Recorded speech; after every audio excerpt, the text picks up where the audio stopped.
Hello सर्वांना, श्री स्वामी समर्थ. संघर्ष करणारा माणूस हा कायम एकटाच असतो, पण यशस्वी माणसाच्या मागे सारे जग उभे असते. तेव्हा संघर्ष करताना जर एकटे असाल तर अजिबात वाईट वाटून घेऊ नका, कारण संघर्ष हा एकट्यानेच करायचा असतो.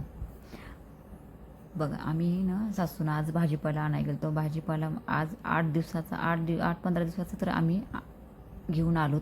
नंतर सगळं काही एका ठिकाणी ठेवलं. आई म्हणल्यानंतर आपण दोघी स्वयंपाक वगैरे करून घेऊ, नंतर आपण आवरीत बसू. मुलांचं एकदा आवरून दिलं का ते खाऊन जेवण करून वगैरे अभ्यासाला लागतील. मग नंतर आम्ही दोघीचं सुरू होतं. मग आईने भाजीपाला निवडायला घेतला. मी फुलं मला खूप आवडतात. फुलं म्हणलं की पूजा वगैरे सगळं काही करावंसं वाटतं एकदम. म्हणून फुलं पण आम्ही दोघीजणींनी जाऊन फुलं भाजीपाला येताना घेऊन आलोत. नंतर एक फुलं मग आता डबे मी अमेझॉनवर पण डबे मागवले आहेत. डबे मागवले की आम्ही एकीकडे ते फुलं एकीकडे सगळे काही वेगवेगळे केले. लाल, पिवळे, पांढरे, गुलाबाचे काय मला 4-2च भेटले, पण ठीक आहे. नंतर नेक्स्ट टाईम म्हणलं. आणि उद्या परत आपल्याला आपले ह्याचे श्री स्वामी समर्थाचं गुरुचरित्राचा पारायणाचा 7वा दिवस आहे, समाप्ती. त्यामुळे फुलं मला एक्स्ट्रा लागणार होते.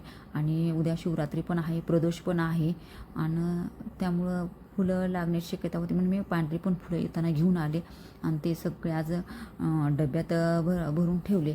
आता असं 8 दिवस आपल्याला कसं फुलाची बघण्याची गरज लागत नाही. मग ठेवून घेतले आम्ही. भरलो. मग आई मला म्हणजे भाजीपाला चल आता उचलून ठेवू. नंतर आम्ही ते उचलण्यातही केलं. लेकराची मध्ये बघा हो काही अशा मी बॅगी मागून घेतल्यावर अमेझॉनवरून मेशोवरून कोणी तुम्हाला जिथून घ्यायचा तिथून घेऊ शकता. पण कसं आहे, भाजीपाला खरंच एकदम छान राहतो आणि दिसायला पण छान वाटतं. आणि कसं आहे, एक्स्ट्रा मी कॅरी बॅगमध्ये का घातला, कारण की भाजीपाला भरपूर होता, त्यामुळे मी एक्स्ट्रा ते मोठ्या कॅरी बॅगमध्ये घालून ठेवलं. हे कसं आहे, 8 दिवस बघण्याची गरज लागत नाही खरंच. मग नंतर सासूबाई मला म्हणले चल आता ठेवून घेऊ आपण.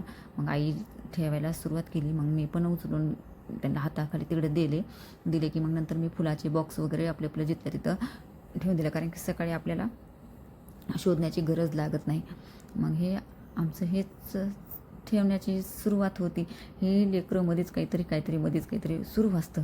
मग काय, मग पुन्हा आम्ही दुपारी सासून फुलांचं पण जरा थोडंसं झाडं वगैरे निरीक्षण केल्यासारखं केलं, कारण की मधल्या आठवड्यात झाडावर बुरशी आल्यासारखं झालं होतं, पांढरं. मग त्यानंतर आम्ही थोडीशी फवारणी पण केली. तो काही व्हिडिओ बनवण्यात आला नाही, पण थोडे मग फवारणी केल्यानंतर पानं ते कीटक वगैरे पडलेलं होतं, ते पूर्ण असं खाली गळून गेले होते. मग नंतर थोडी छाटणी पण केली मी, असं व्यवस्थित दिसून गेलं. ते झाडं म्हणले की ते जीव की प्राण माझा बरं. आणि त्याच्यामुळं मग झाडाची आम्ही थोडीफार छाटणी केली. छाटणी करून हो का आता थोडे मग ती ग्रोथ होत आहेत. आता मग हे तुम्हाला दाखवत आहे बघा बरं.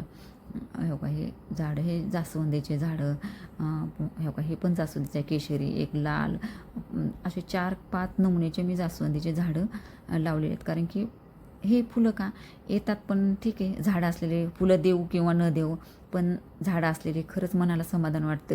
आणि जर घरात काही आपल्याला थोडंसं करमणा वगैरे काही गेलं की आपण थोडंसं झाडाकडं वगैरे पाहत बसलं, खूप छान वाटतं. एकदम छान कुठंतरी असं गार्डनमध्ये गेल्यासारखं असं फील होतं. कढीपत्त्याचं पण झाड आणले, पण आता छोट्या कुंडीत लावले. पण ठीक आहे, थोडंसं असं मोठं जर झालं तर मोठ्या कुंडीत लावीन म्हणते.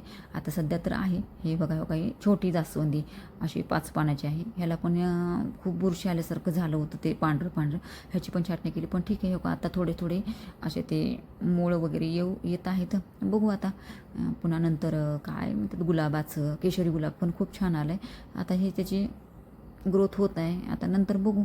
नंतर पुन्हा आम्ही काय आणि हे केलेलं आलं आहे, काय म्हणतात त्याला, ब्रह्मकमळ 2 पानावर आलेलं आहे. बघा ना किती छान. असं झाडाकडं पाहिलं ना एक वेगळीच ऊर्जा निर्माण होते खरंच. तुमच्याकडे पण आहेत का झाडं? मला पण कमेंट करून सांगा. माझं काही चुकत असेल तर बरं. हे काही माझं गार्डन किती छान वाटते बघा ना. हे सकाळ उठल्यानंतर खूप फ्रेश वाटतं. श्री स्वामी समर्थ. लाईक करा.